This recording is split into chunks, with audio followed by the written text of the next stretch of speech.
परमेश्वर से लेकर के तृण पर्यंत पदार्थों का ठीक ठीक बोध हो जाना, उनसे ठीक ठीक उपकार ले लेना, और उनमें भी तृण पर्यंत की बात कही तो उनमें भी परमेश्वर मुख्य है, ये बात स्वामी दयानंद ने रखी। और उसमें प्रमाण दे रहे थे। हमने कल कठोपनिषद का जो एक मंत्र था उसको देखा था। सर्वे वेदा यत् पद्मा मनन्ति तपांसि सर्वाणि च यद वदन्ति यद इच्छन्तो ब्रह्मचर्यं चरन्ति तत्ते पदम संग्रहेण ब्रवीमि ओम इति एतत्। ये देख लिया था। तो जिनको याद नहीं इसको याद कर सकते हैं, बहुत अच्छा मंत्र है। इसमें अंत में आया था ओम इति एतत्, परमेश्वर का नाम ओम है। स्वामी दयानंद ने इस ओम को खोते समय यजुर्वेद के भाष्य में पिता पुत्र का संबंध बताया। इस नाम के साथ जैसे पिता और पुत्र का संबंध होता है, ऐसे ही परमेश्वर का इस ओम से संबंध है। एक नाम होता है संकेतक और एक होता है संबंध जताने वाला। संकेतक जो होता है वो नित्य नहीं होता। जैसे हम बैठे हैं, हमारा अलग अलग नाम है, वो नाम केवल मात्र संकेतक है कि इस पिंड का नाम, इस शरीर का नाम फलाना है। लेकिन परमेश्वर के साथ ऐसा नहीं है, संकेतक नहीं है ये ओम। उसका तो जैसे पिता पुत्र का, जैसे देवदत्त यज्ञदत्त का बेटा है, तो संबंध बताया जा रहा है। ऐसे ही ओम परमेश्वर का मुख्य नाम है, वो संकेतक न होकर के एक संबंध का वाचक दिया है। तो यहां और प्रमाण दे रहे हैं, तस्य वाचकः प्रणवः। तस्य ऊपर प्रकरण चला था, 3-4 सूत्र आए थे। क्लेश कर्म विपाक आशयी पुरुष विशेष ईश्वर चला था। तत्र निरतिशय सर्वज्ञ बीजम स एषः पूर्वेशामपि गुरुः कालेन नवच्छेदात् तस्य वाचकः प्रणव। जो ऊपर परमेश्वर का हमने वर्णन किया है, उसका जो वाचक है, उसका जो कहने वाला है, वो प्रणव है, वो ओम है। ये योग सूत्र दिया है। आगे यजुर्वेद का मंत्र का एक खंड दिया, ओम खम ब्रह्म। पूरा मंत्र क्या है इसका? ना, हिरण्यमयेन पात्रेण सत्यस्यापि हितं मुखम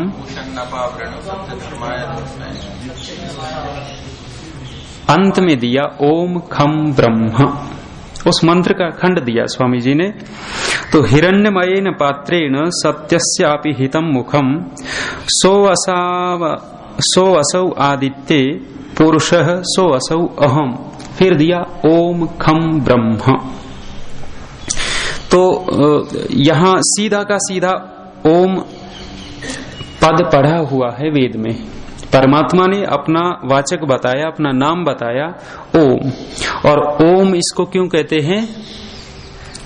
आवति इति ओम। वो 19-20 जो भी अर्थ हैं इस धातु के, बहुत सारे अर्थ, लेकिन मुख्य अर्थ वहां दिया है रक्षण। रक्षण अर्थ में आवति इति ओम, रक्षा करने से परमेश्वर का नाम ओम है। और पूज्य आचार्य जी इस रक्षा में ही स्वामी दयानंद क्या कहते हैं कि इस ओम के अंदर ही परमात्मा के सभी नाम समाहित हो जाते हैं।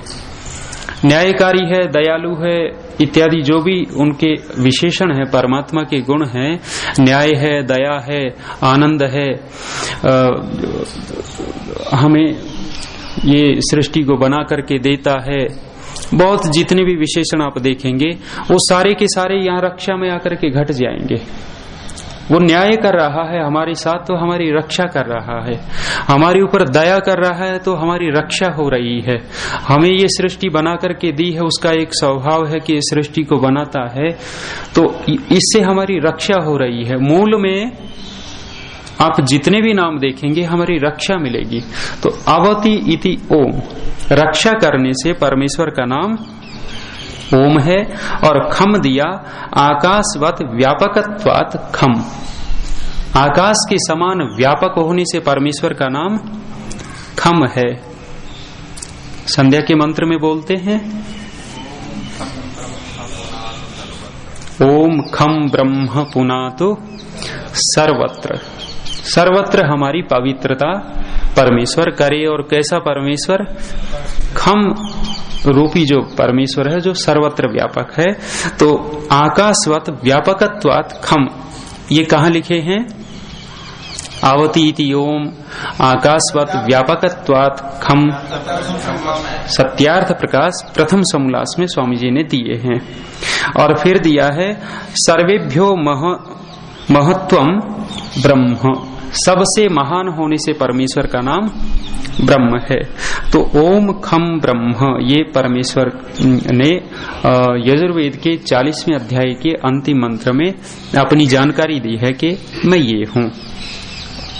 जैसे जीवात्मा का भी कोई नाम नहीं है, जिस रूप में इस शरीर का नाम है ऐसे इस रूप में जीवात्मा का नाम नहीं है, संकेतक।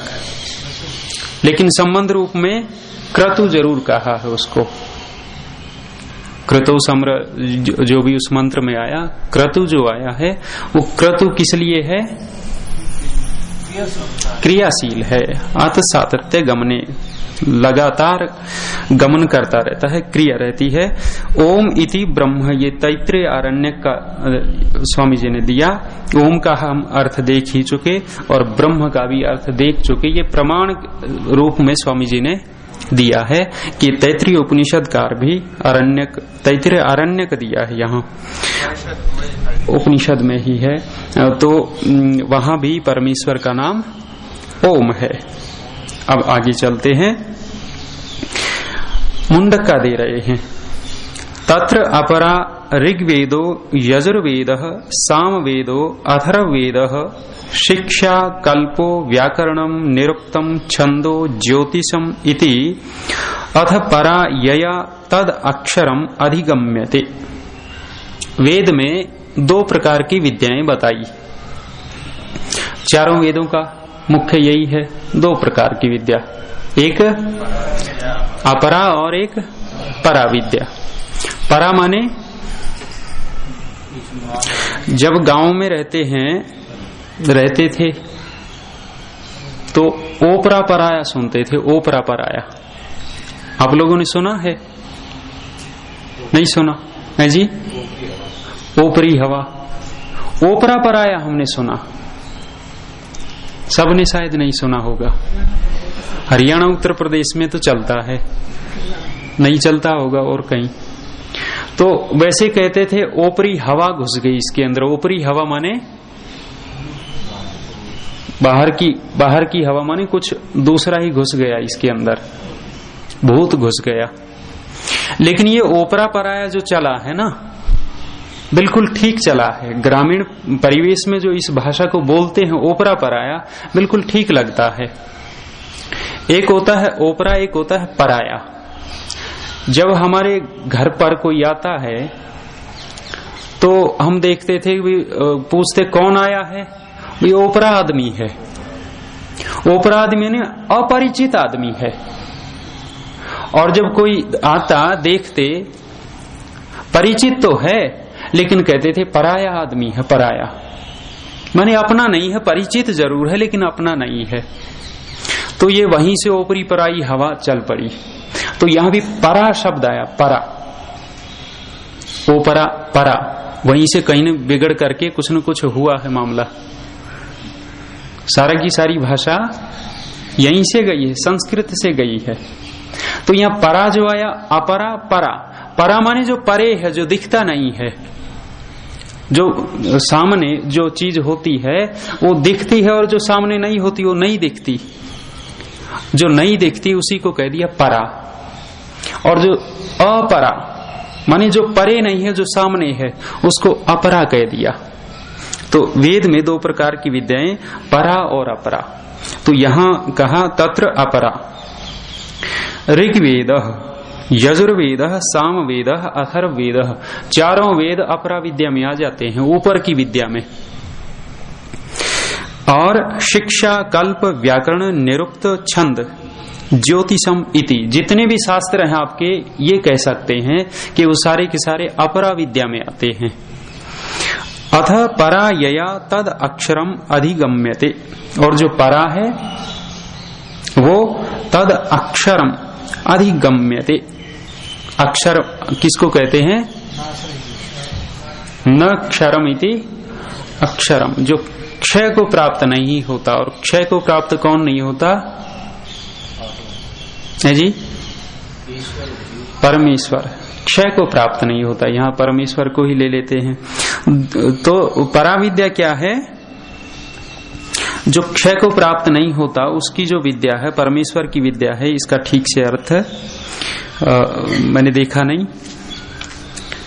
तो परमेश्वर की जो प्राप्ति रूप विद्या है वो पराविद्या में आ जाएगा। अगला देखते हैं, इसको कल फिर कर लेंगे। यत तद दृश्यम अग्राह्यम, वो परा को खोल रहे हैं। परा कौन है?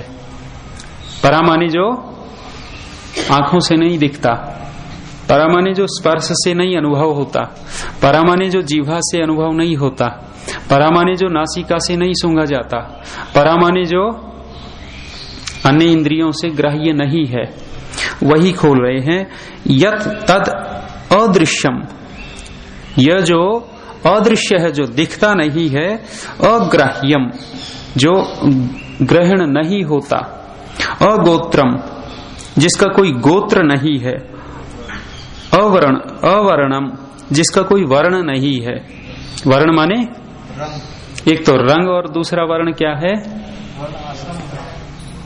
चारों आश्रम बैठे हैं यहाँ यशाला में, चारों आश्रम बैठे हैं, वो भी वर्ण होता है, लेकिन यह रंग की बात है। अचक्षु श्रोत्रम, माने जो अचक्षु है, अश्रोत्र है, अर्थात इन चक्षु श्रोत्रों से नहीं दिखता, नहीं प्राप्त होता। तद अपाणिपादम, जिसके पाणी और पाद नहीं है, हाथ नहीं है, पाणी कहते हैं हाथ को, पाद माने पैर। नित्यम विभुम सर्वगतम सुसूक्ष्मम तद अव्ययम, जो नित्य है और विभु माने सर्वव्यापक है, सर्वगतम उसी को एक प्रकार से खोल दिया, जो सब जगह है, गया हुआ है, सब जगह प्राप्त है, अत्यंत सूक्ष्म है। तद अव्ययम, और वो कैसा है? अव्यय है। अव्यय किसको कहते हैं? व्याकरण में भी अव्यय आता है। तन्नवेति एक श्लोक बनाया हुआ है, यदि याद हो तो, त्रिषु लिंगेषु ऐसा कुछ है, सर्वासु च विभक्तिषु यन्नवेति तदव्ययम। ठीक है, जो खर्च नहीं होता, व्यय माने खर्च और अव्यय माने जो खर्च नहीं होता, बहुत सारा खर्च करते हैं, वो परमेश्वर खर्च नहीं होता, बिल्कुल ठीक बात है। लेकिन यहां भी जो खर्च नहीं होता वो गड़बड़ हो जाएगी, है जी? घटना बढ़ना नहीं होता। हाँ, यदि यहाँ खर्च नहीं हुआ तो यहाँ गड़बड़ हो जाएगी। परमेश्वर बिल्कुल ठीक है, वहां खर्च नहीं होना चाहिए, नहीं होता, लेकिन यहाँ जो जोड़ जोड़ के रखते हैं ना, और उसको खर्च नहीं करते, यहाँ बिल्कुल गड़बड़ होगी। बहुत सारे, अब देख लो, वो जोड़ जोड़ के रखा, वो कौन सा मंदिर था? पद्मनाभ, और कितने 5 लाख करोड़ रुपए की संपत्ति निकली है, वो व्यय ही नहीं हुआ। व्यय नहीं हुआ तो अब देख लो कितना बवाल मचेगा उसके ऊपर। और ये तो एक मंदिर खुला है, शायद मंदिरों को खोलने लग जाएंगे, खोल खोल देख भी लिया होगा कई पुजारियों ने, तो मिलते ही झट झांक करके देख लिया होगा, क्या पता हमारे यहाँ भी हो सकता है कहीं और भी हो। तो व्यय न करने से ऐसे हाल होते हैं, इस पे झगड़ा होता है। तो परमेश्वर अव्यय है, खर्च नहीं होता। यद भूत योनिम परिपश्यन्ति धीरा, जिसको धीर लोग ही देखते हैं, सामान्य व्यक्ति को नहीं दिखता। वो धीरा पश्यन्ति, धीर लोग उस परमेश्वर को देख पाते हैं। और धीर कौन होते हैं? धीर की भी परिभाषा है कोई? क्या है?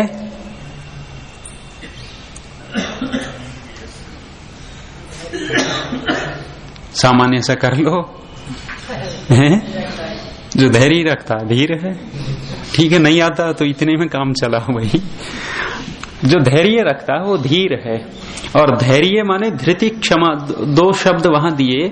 क्या कहते हैं, आपके धर्म के 10 लक्षणों में भी धृति क्षमा शुरू में दिया। और वो जब योगी के परिवार को गिना रहे हैं, माता और पिता को गिना रहे हैं, वहां भी धैर्यम यस्य पिता क्षमा च जननी दोनों दिए हैं। अब कहते हैं ना भी, जो भी व्यक्ति पैदा होता है उसके माता पिता बहुत आवश्यक हैं। बिना माता पिता के कोई पैदा नहीं होता। और ये योगी बने घूमते हैं ना, हम योगी हैं, माता पिता के बिना पैदा हो गए फूट करके अंदर से। और योगी कैसे हैं, माल मिलता रहे चट करते रहेंगे। फूटा भी तो कहीं से होगा जी, फूटा भी तो कहीं से होगा, फूटे भी कहीं से होंगे। आजकल के योगियों का हाल देखोगे आप।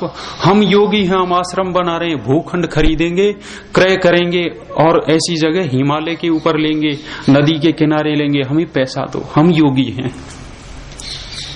हम प्रचार रथ खरीद रहे हैं, हमें पैसा दो, हम प्रचार करेंगे। दाता के पास साइकिल नहीं है, लेकिन भिखारी के पास मर्सिडीज कौन सी बोलते हैं ये, गाड़ी में चलता है। योगी हैं हम। इन योगियों को धूल राख पड़ी मुंह पे, पता लगे इनको काहे की योगी हैं, पता नहीं क्या क्या खाएंगे, हम योगी हैं, और पेट खराब थोड़े से में ही विचलित हो जाते हैं। तो योगी का लक्षण क्या लिखा, धैर्यम यस्य पिता क्षमा च जननी। यदि जिसका पिता धैर्य नहीं है और क्षमा जननी नहीं है, काहे का योगी है। थोड़ी से में बिगड़ जाता है, थोड़ी सी विपत्ति आई, धैर्य खो गया, और किसी ने कुछ कह दिया, इसको भगाओ, ये नहीं सहन होगा, निकालो इसको यहां से। कहते हैं हम योगी हैं, क्षमा ही नहीं हो रहा उससे। तो धीर पुरुष वही है जो धैर्यशाली है। तो ऐसे धीर व्यक्ति पश्यंती, उसको देखते हैं, परमात्मा को, उस परा को जो अव्यय है, जो खर्च नहीं होता, जो क्षय को प्राप्त नहीं होता। अब स्वामी दयानंद जो हमने ये मंत्र देखा था कठोपनिषद का, उसका अर्थ कर रहे हैं। एवं अर्थ, ऐशाम अर्थ है, इनका जो अर्थ है, सर्वे वेदा, उसको खोला, यत् परमं पदम मोक्षाख्यम पर ब्रह्म प्राप्ति लक्षणम सर्वानंदमयम सर्व दुख इतरत अस्ति तदेव ओंकार वाच्यम अस्ति।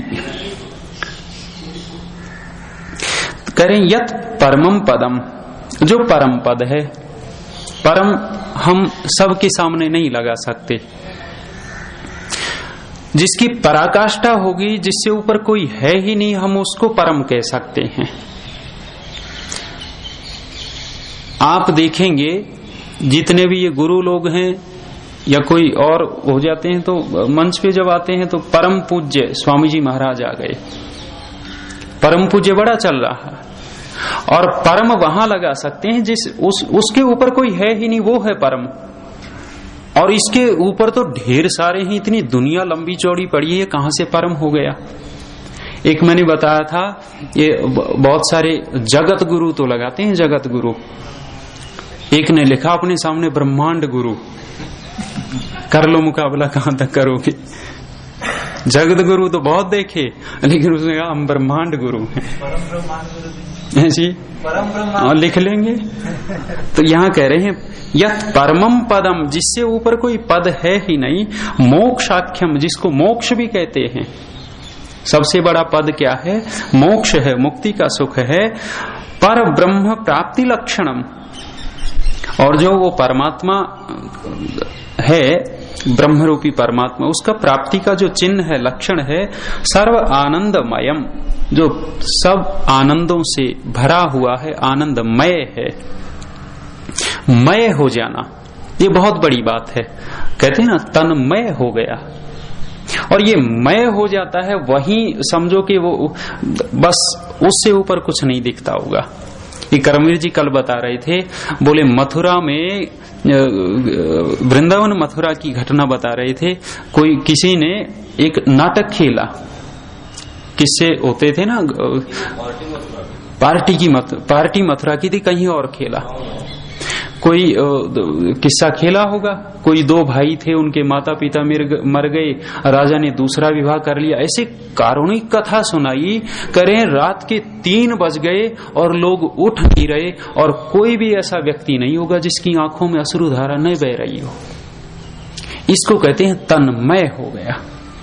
जब तन्मय हो जाता है ना व्यक्ति, वही मिठास होती है, और तन में नहीं होता वह मिठास ही नहीं मिलेगी। तो परमात्मा कैसा है? सर्व आनंदमय है, अधूरा नहीं है, अलग नहीं है आनंद से। तो बहुत सारे तन्मय भी हो जाते हैं, अलग तरह के होते हैं। वो कहते हैं भाई, वो अकबर ने कहा कि आज तो हम बीरबल को नीचा दिखाएंगे, और नीचा कैसे दिखाएंगे? तन्मय होकर के दिखाएंगे। और जब बीरबल आया तो अकबर ने कहा कि बीरबल, आज मुझे बड़ा स्वप्न आया। और स्वप्न क्या आया?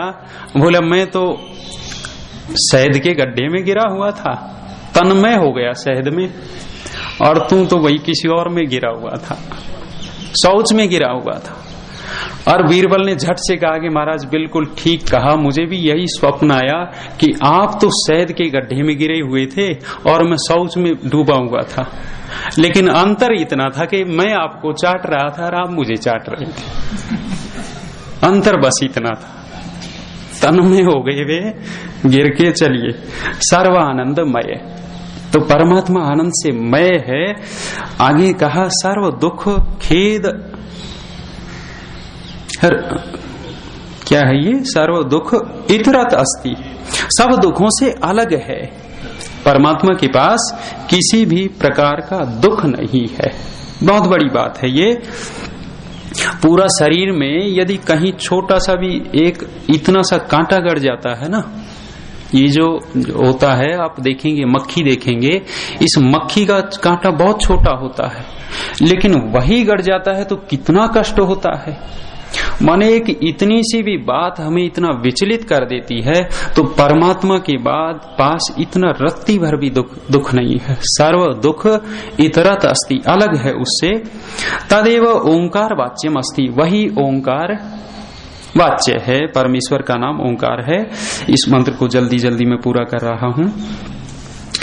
तस्य ईश्वरस्य प्रणव ओंकारो वाचको अस्ति, उस ईश्वर का प्रणव अर्थात ओंकार वाचक है। वाच्य है ईश्वर है, और वाच्य ईश्वर है। एक वाच्य होता है, एक वाचक होता है। वाच्य माने जिसको हम कह रहे हैं, और वाचक माने जिससे कह रहे हैं। माने ये माइक है तो ये जो चीज दिख रही है ये तो हो गया वाच्य, और इसका नाम जो हम ले रहे हैं ये हो गया वाचक। तो ऐसे ही ये ओम का दिखाया स्वामी जी ने। ओम इति परमेश्वरस्य नाम अस्ति, ओम जो है वो परमेश्वर का नाम है। तदेव परम ब्रह्म सर्वे वेदा आमनन्ति, तद एव परम ब्रह्म, उसी पर ब्रह्म को सारे वेद बार बार आमनन्ति कहते हैं। मना अभ्यासे, कल भी हुआ चर्चा। असमन्तात अभ्यास्यन्ति, चारों ओर से उसी का अभ्यास कर रहे हैं, अर्थात उसी को बार बार कह रहे हैं कि केवल और केवल परमेश्वर ही है सर्व सुखमय, परमेश्वर ही है मुक्तिदाता, परमेश्वर से ही कल्याण होगा, जगत में रहने से दुख ही दुख मिलेंगे, इसलिए इसकी ओर आओ। तो बार बार वेद ये कह रहे हैं। मुख्यतया प्रतिपादयन्ति, मुख्य रूप से वेद इसी को प्रतिपादित करते हैं। सत्य धर्म अनुष्ठानानि तपांसी अपि यद अभ्यास पराण्येव संति, और सत्य धर्म अनुष्ठान रूप जो तप हैं, तप को स्वामी दयानंद ने देखो कितना बढ़िया खोला, करें जो सत्य रूपी जो धर्म है उसका जो अनुष्ठान करने वाला है ये है तप, दूसरे तप नहीं। जैसे कल चर्चा हमने की, पैर खड़ा कर लिया, कोई उपले जलाए है, कोई दौड़ ही रहा है, कोई कुछ कर रहा है, कोई कुछ, ये तप नहीं है। तप ये खोल दिया स्वामी जी ने, उसी का अभ्यास करवा रहे हैं, उसी को बता रहे हैं। ब्रह्मचर्य ग्रहणम उपलक्षणार्थम, मंत्र में जो ब्रह्मचर्यम चरंती जो दिया है वो एक बात जो कही है वो उपलक्षण के लिए है। क्या? ब्रह्मचर्य, गृहस्थ, वानप्रस्थ, संन्यास, आश्रमम आचरणानि सर्वाणि तदेव आमनन्ति। मतलब ब्रह्मचर्य एक आश्रम है, उस आश्रम से वो उपलक्षण अर्थ है, अर्थात चारों आश्रम हमें ले लेने चाहिए, जिसकी प्राप्ति के लिए, जिसकी कामना के लिए ब्रह्मचर्य धारण किया जाता है, जिसकी कामना के लिए गृहस्थ में जाया जाता है, जिसकी कामना के लिए वानप्रस्थ व्यक्ति लेता है, जिसकी कामना के लिए संन्यास व्यक्ति लेता है, वो सर्वाणी तदेव आमनन्ति, सारे के सारे आश्रम उसी को कहते हैं। ब्रह्म प्राप्ति अभ्यास पराणी संति, ब्रह्म की प्राप्ति के लिए वे सारे के सारे अभ्यास कराते हैं। यद ब्रह्म इच्छन्तः विद्वांसः तस्मिन् अध्यासमाना वदन्ति उपदिशन्ति च। यद ब्रह्म, जो ब्रह्म है, इच्छन्त है, विद्वांसः, जो उस ब्रह्म को चाहते हुए विद्वान हैं, तस्मिन् अध्यासमाना वदन्ति उपदिशन्ति, उसी को खोल दिया उपदिशन्ति, उसी को ये विद्वान लोग अध्यासमाना, अध्यासमाना माने मुझे अर्थ नहीं आ रहा, अध्यासमाना उसका चिंतन करते हैं, वदंती उपदिशंती करते हैं, माने विद्वान लोग उसी की इच्छा करते हुए, तस्मिन अध्यास माना, उसमें चिंतन करते हुए, बहुवचन है, वदंती उपदिशंती, उसी को कहते हैं। तो नचिकेता का प्रसंग था, हे नचिकेत अहम यमो यदि ईदृशम पदम अस्ति तद एतत्ते तुभ्यम संग्रहेण संक्षेपेण ब्रवीमि। करे हे नचिकेता, अहम यम, मैं जो यम हूँ, यत ईदृशम पदम अस्ति, जो इस प्रकार का पद है, तत् एतत्, उस ब्रह्म को तेरे सामने, तुभ्यम तेरे लिए, संग्रहेण संक्षेपेण, संक्षेप से ब्रवीमि कहता हूं। तो ये इस मंत्र का अर्थ हुआ। ये मैंने देखा नहीं था वैसे आज, इसलिए थोड़ा सा वो हो गया। ठीक है, आज इतना ही। शांति पाठ। ओम द्यौः शान्तिरन्तरिक्षं शान्तिः पृथिवी शान्तिरापः शान्तिरोषधयः शान्तिः वनस्पतयः शान्तिर्विश्वे देवा शान्ति ब्रह्म शान्तिः सर्वं शान्तिः शान्तिरेव शान्तिः शान्तिरेधि। ओम शांति शांति शांति।